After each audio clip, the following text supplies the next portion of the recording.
Fala, fiel, sejam bem-vindos a mais um vídeo do nosso canal de Notícias do Corinthians, Coringão News, trazendo mais um vídeo para vocês com informações desse pós-jogo aí do Timão, né? Qual conseguimos fazer mais uma vitória aí no Campeonato Paulista aí. O Timão conseguiu obter vitória em cima do Ponte Preta aí por 1-0, gol do Thales Magno, né? Já separei para vocês um cortezinho aí do ESPN, todo o crédito do ESPN aí, né? Com algumas informações aí, análise aí a respeito do Timão, desse pós-jogo aí. Vamos acompanhar juntos. Vamos lá, com os melhores momentos da vitória do Corinthians, 1-0 contra a Ponte Preta. Você que chega agora, não viu o jogo, já está percebendo que o gramado não estava em condições ideais. A gente vai falar sobre isso, inclusive a partida com um bom atraso. Meu caro André Kfouri, vitória corintiana importante. O Corinthians veio com aquela sequência de vitórias, perdeu para o São Paulo, mas volta para os trilhos rapidamente. Acho que esse é o grande valor da vitória, né? Continuar com essa reputação de ótima fase que o Clássico podia, de repente, apagar para alguns. Sim, Felipe, mas boa noite a você, boa noite ao Elton, uma ótima noite a todos. A derrota para o São Paulo, além de merecida, foi um resultado normal. No último fim de semana, o Corinthians jogou pior do que o São Paulo e o resultado foi absolutamente natural, perto do que o jogo mostrou. E hoje, numa situação de gramado prejudicando o nível do jogo de uma maneira quase que inaceitável, pensando em futebol profissional, é até difícil cobrar dos dois times um patamar de futebol, um jogo bem jogado, uma partida vistosa. O gramado do Moisés Lucarelli hoje, né, a partida começou mais tarde do que o horário marcado por causa da chuva. Isso acontece. O clássico São Paulo e Corinthians no fim de semana passou pelo mesmo problema. Mas o campo de jogo do estádio da Ponte Preta hoje não ofereceu condições mínimas, eu diria, na maior parte do tempo, para que uma partida de futebol da primeira divisão do campeonato estadual fosse disputada a contento. Além disso, jogadores correm mais riscos em circunstâncias como essa. O jogo foi ríspido, foi bruto em determinados momentos, algumas situações de entradas mais duras, provocações, a parte física, os jogadores ficam expostos a lesões e a gente está no começo do calendário. Tudo isso colocado, que eu acho que é necessário a gente tocar nesses assuntos, o Corinthians vence com esse gol em que a água no campo teve pelo menos duas participações. Em uma delas, ela tenta atrapalhar o lance construído principalmente pelo Romero, na hora que a jogada nasce. E agora o Fã de Esportes está vendo, ali na meia-lua da grande área defendida pela Ponte Preta, quando o Thales Magno dá o toque para o lado, ele praticamente tabela com a poça d'água, porque a poça para a bola para ele poder bater. Então, assim, são coisas que acontecem num gramado como esse. O Corinthians mereceu, teve bola na trave, teve uma chance com o próprio Romero no rebote, que o goleiro da Ponte defendeu. Achei que foi mais gol perdido do que defesa do goleiro. E o Corinthians jogou mais do que a Ponte Preta, mereceu ganhar o jogo. Mas é preciso pensar muito bem se um jogo com essas condições de gramado deveria ter sido realizado. Quero te ouvir também, Elton Serra, vitória do Corinthians, 1-0 contra a Ponte. Valeu muito mais pelo resultado. Primeiro, obviamente, né, mais uma vez, boa noite para você, Felipe, boa noite, André, boa noite, Fã de Esportes. É um jogo que vale muito mais pelo resultado do que pelo desempenho, né? O André trouxe muito bem, as condições do campo até dificultam o estilo de jogo das duas equipes. Acho que até a montagem da equipe do Ramon Dias, que a escalação saiu inclusive antes do primeiro adiamento, né, do jogo, mostrava pelo menos um time mais leve, né, para jogar em transição rápida, para tentar fazer marcação-pressão, com três atacantes leves, né, colocando o Romero de um lado, do outro por dentro, né, o Yuri Alberto funcionando, do outro o Thales Magno funcionando como um terceiro atacante. Então a característica era de um time para jogar em transição rápida. O gol até saiu dessa forma, né, mas dentro, obviamente, de condições inadequadas para a disputa do jogo. Acho que até no segundo tempo o gramado absorveu um pouco mais a água, sim, né? Sim. E aí o jogo ficou um pouco mais intenso. Tanto que tivemos acréscimos, expulsão do jogador do Corinthians também, acrescentando ali mais minutos ao jogo. E o Corinthians conseguiu, pelo menos, suportar uma pressão da Ponte Preta, que eu acho que o efeito do clássico é trazido muito para o jogo seguinte. E quando você joga fora de casa talvez diminua a pressão por conta de você jogar distante da maioria da sua torcida, mas, ao mesmo tempo, essas condições poderiam fazer com que o resultado não fosse inversamente proporcional ao desempenho, que não existiu. Basicamente, o jogo não permitiu. E como o André trouxe bem, né, o gol do Thales Magno com assistência de uma poça d'água, o que realmente resume um pouco o que foi essa partida.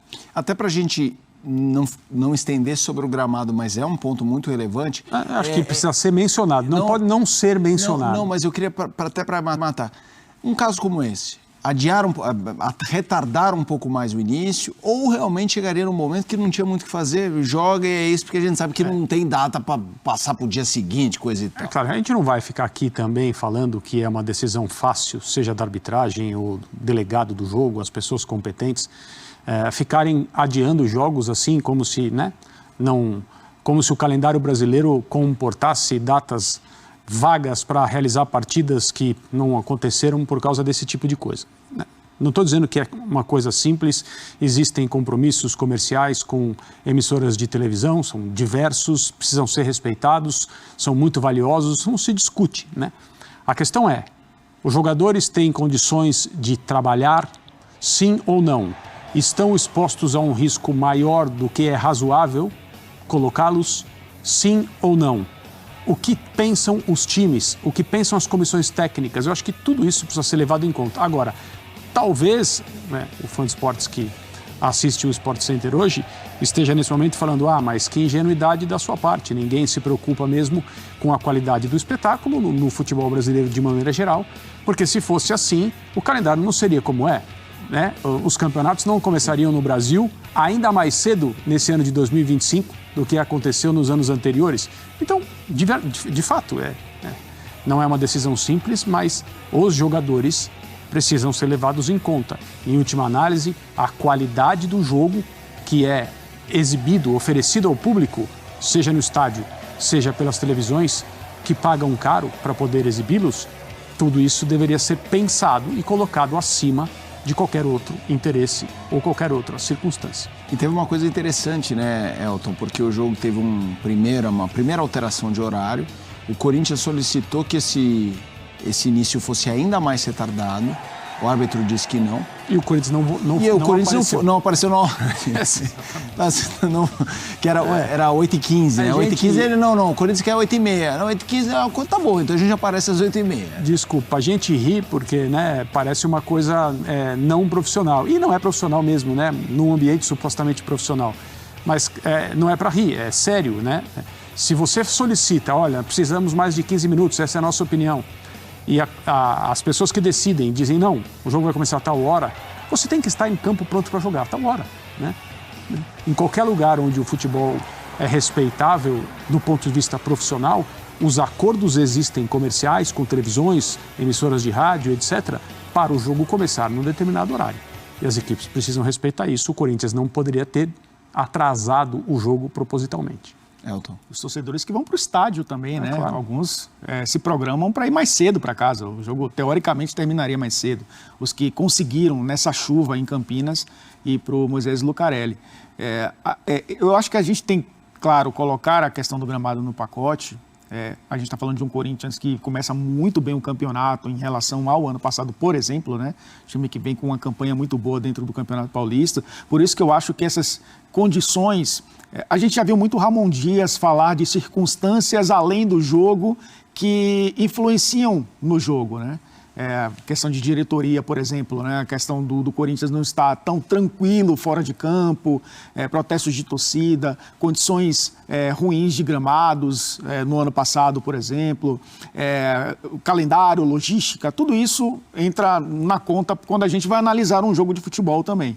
Mas eu acho que no fim das contas, né, espremendo essa laranja, que estava muito recheada de água, inclusive, nesse jogo, é um Corinthians que talvez vire um pouco a página do derby, olhe para o campeonato também como um campeonato que o Corinthians se coloca hoje como um dos favoritos ao título, mesmo tendo times talvez o São Paulo e o Palmeiras, né? O Palmeiras muito irregular, o São Paulo começa muito bem a temporada. Eu acho que o Corinthians se coloca também como um time que pode ganhar um pouco mais de tranquilidade nessa primeira metade da temporada com um título estadual.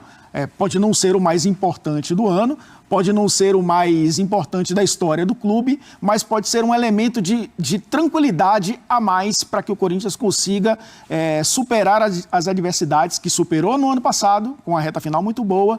E essa pequena adversidade, talvez, que muita gente pode colocar como uma mini crise, trazer os fantasmas todos de volta quando perde para o São Paulo. Então, acho que para o resultado do jogo, acabou sendo importante, obviamente, muito para o Corinthians e sua comissão técnica. Vamos voltar a falar mais sobre o jogo e também sobre o que a gente costuma fazer aqui de pegar algumas individualidades, André.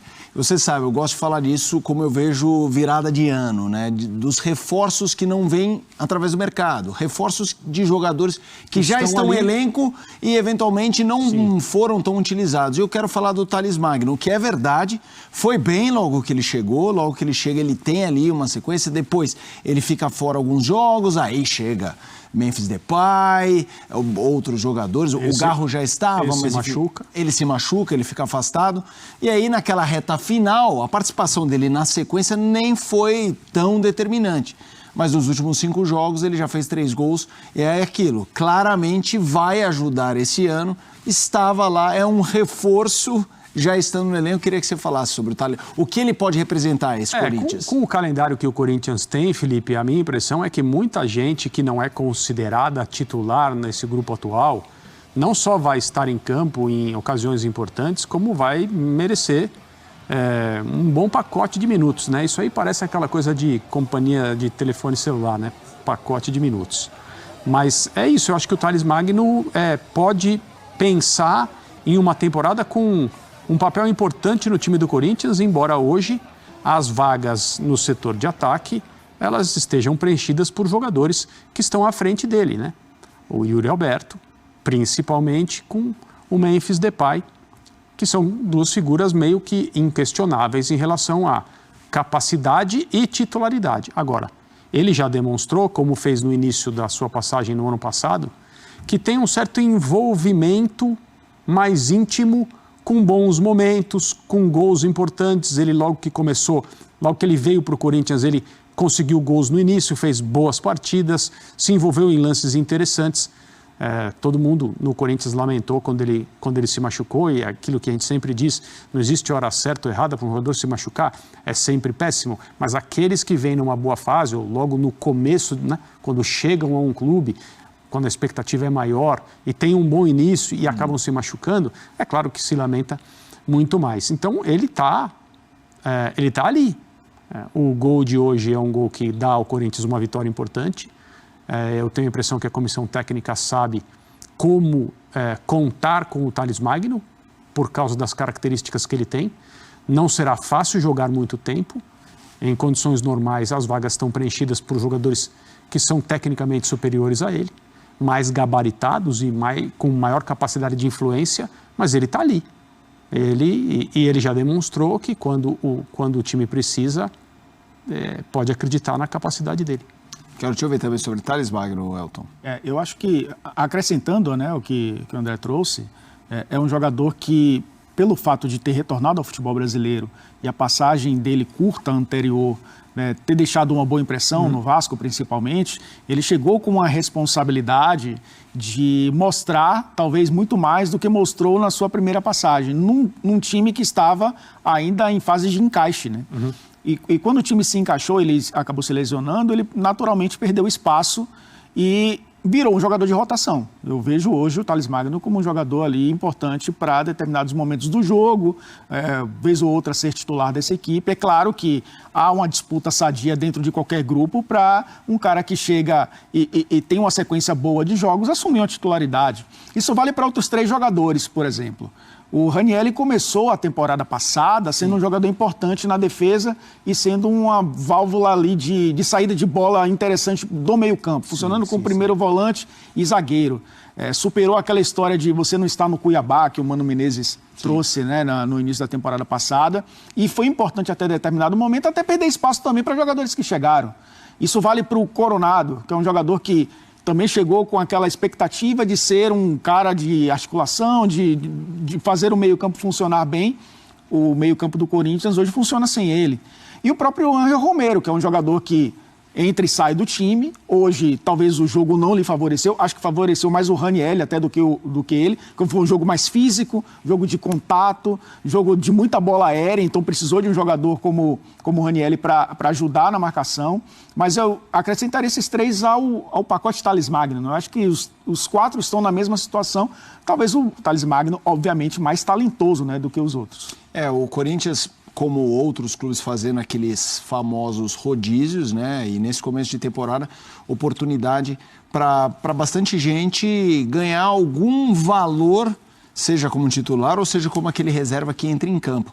Queria que você falasse em linhas gerais, eu daqui a pouco vou continuar indo nas partes mais individualizadas do Corinthians, o que te chama a atenção nesse começo do ano? Seja de algum jogador, seja de algum setor, de um Corinthians que acabou muito bem o ano, começa bem, né? Ficou a questão com o Clássico, que é aquela coisa, né? Perdeu o Clássico e tudo mais, mas segue muito bem, não está correndo risco no Paulista. A gente sabe que Paulistão sempre tem algum time grande que tem que remar para chegar no mata-mata. O que te chama mais a atenção, André? O que me chama mais a atenção é principalmente a postura coletiva, a forma como o Corinthians compete, desde que a comissão técnica no ano passado encontrou o acerto, recebendo jogadores, reforçou o meio de campo. O Corinthians passou a ser um time mais pesado, no bom sentido, no meio do campo, que é onde muita coisa se resolve no jogo de futebol, né? Veio um pouco mais de solidez defensiva e com a utilização, é claro, também de um jogador que não atuou ainda nessa temporada, que é o Garro, que é um dos melhores jogadores do Corinthians, um dos mais importantes, um dos mais influentes. O time, a partir daquele momento, no Campeonato Brasileiro, principalmente na temporada passada, encontrou a sua maneira de atuar e competir. E mesmo que não seja brilhante, hoje não foi, você percebe uma equipe que não tenta jogar de forma a, digamos assim, de uma maneira bem simples, fazer o que não sabe, né? O Corinthians é um time obediente, de acordo com o que os seus treinadores, porque são 2 treinadores, colocam em termos de plano de jogo para os seus jogadores. E as partidas que a gente tem visto no Campeonato Estadual até agora, nesse início de temporada, mostraram isso até quando o Corinthians perdeu para o São Paulo. Porque houve um momento ali, quando o jogo estava 0-0 no primeiro tempo, em que o Corinthians competia, o Corinthians errava pouco, e depois o São Paulo subiu de produção, e o Corinthians passou a cometer muitos erros defensivos e não teve a mesma fluência de jogo quando teve a bola que nós estamos acostumados a ver. Mas é a capacidade de competição. É o que não tinha. O Corinthians não teve uma equipe na qual o torcedor pudesse confiar até o momento, no segundo semestre do ano passado, quando a comissão técnica atual, com os jogadores que chegaram, conseguiu encontrar esse acerto. É isso, Fiel. Se vocês têm gostado do videozinho de hoje aí, com essas informações, esse pós-jogo do Timão contra o Ponte Preta e pelo Campeonato Paulista, né? Timão que vem ainda sua 4ª vitória aí no Campeonato Paulista, com apenas uma derrota aí pro São Paulo, né? Que vem acontecendo aí. Então o Timão vem mostrando que vem com tudo para essa temporada nova de 2025. O jogo de hoje foi um placar apertado de 1-0, o Timão ainda com 1 a menos aí, né? Mas devido ao estado do campo ali, não tinha como exigir muito mais que isso, né? Diga-se passagem, um belo gol do Thales Magno ali, com toda a dificuldade ali da bola travando ali em poças d'água, mas o Thales Magno conseguiu concluir a jogada ali e marcar um belo gol de sinal, né? Então é isso aí, o Timão é isso. O Timão até nas dificuldades aí vai ganhar jogos, né? Mostrando para que veio dessa nova temporada 2025 aí. E o Timão que tem como próximo jogo aí, um joguinho em casa, né? O Química Arena aí, né? Nesse sábado contra o Noroeste. Então o Timão tá com força total aí. Vamos acompanhar os próximos jogos aí. Vamos junto, Fiel. Vamos que essa temporada 2025 o Timão promete bastante aí, né? Já podemos ver que o Timão vem embalando bem aí, né? Aquele jogo contra o São Paulo não vai nos abalar, não vai deixar nos abalar. Temos em breve aí também o jogo contra o Palmeiras aí para mostrar quem é que manda aqui, né? Timão vai jogar muito contra o Palmeiras aí com seu time titular. Então vamos pra cima aí. Espero que Garro já volte para esse próximo jogo contra o Palmeiras também. Time todo titular em pé aí, jogando muito, voando baixo aí, para ganhar tudo que vier aí nessa temporada 2025, né? Tamo junto, até o próximo vídeo aí. Tenho trazendo de 2 a 3 vídeos para vocês todos os dias aí, com todas as informações pré-jogo, pós-jogo, contratação, especulação, o que tiver, eu estou trazendo para vocês. Valeu, galera. É isso aí, espero que tenham gostado. Se der, se inscreve no canal aí, ativa as notificações para estar recebendo todas as notificações aí dos vídeos que eu trago para vocês com as informações a respeito do Timão. Se der também, deixa o like no vídeo para estar ajudando. Valeu, tamo junto, até o próximo.